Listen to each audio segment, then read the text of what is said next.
Hi, my name is Gautam. I'm the author of a novel that was published exactly 10 years ago called London Stani. I'm here to tell you about the book that I've been writing in the intervening 10 years, which is called A Story Distorted. It's a book about a uni student called Dillon, who's also the CEO of his own startup. He's basically a highly high-functioning fuck-up. Only reason he made it into uni in the first place was to get away from all the complicated family-related crap he's got going on back home. Because Dillon basically spent the whole of his teens being the primary carer for his perpetually dying mum. So we're talking 9 years of dry run dress rehearsals for her death, pre-bereavement, bereavement counselling, mother-son marriage guidance therapy. But we meet him when he thinks he's escaped all of that by getting into uni. But he's still caught up in all the double lives he's been living. In fact, it's actually triple lives, because he's got 3 ways of spelling his name, Dillon. He's got 3 online identities. He's got 3 mobile phones for each identity. Are any of them actually him? Well, even his long-suffering girlfriend Ramona doesn't really know what's going on with him. She doesn't know about his mum. Then the shit really hits the fan when he's forced to track down his estranged and highly dodgy father and face up to some ugly truths. Unfortunately, a lot of the stuff Dillon has to face up to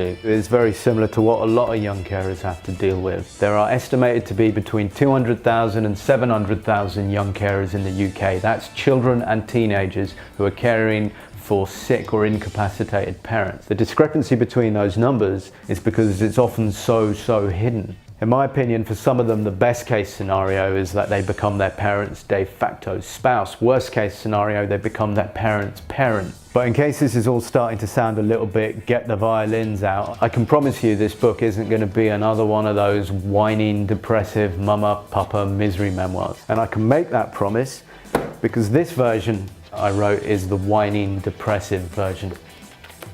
Another thing I can assure you is that the book isn't some angry, angsty tirade against the absent parent or a polemic about the social injustice of it all. And I can assure you that because this version of the book is the angsty, angry version.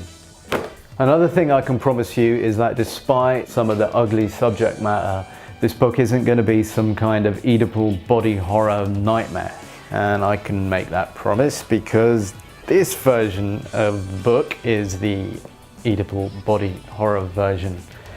Nonetheless, I couldn't have written this book if I hadn't written these earlier versions of the book. This final version of the book finally fucking does what I originally set out to do, which is to tell young carers that even if you do your worst, you're still doing your best. Okay, you might not be the angels that your parents, doctors or nurses reckon you are, but that doesn't mean you're some kind of fungal feces from hell just because of all the twisted, distorted crap that sometimes goes through your brain.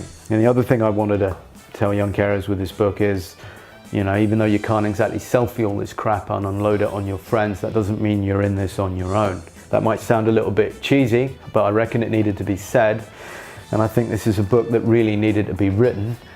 And I'd be really grateful if you could pledge support for it. Because I ain't gonna write another fucking version. Thanks.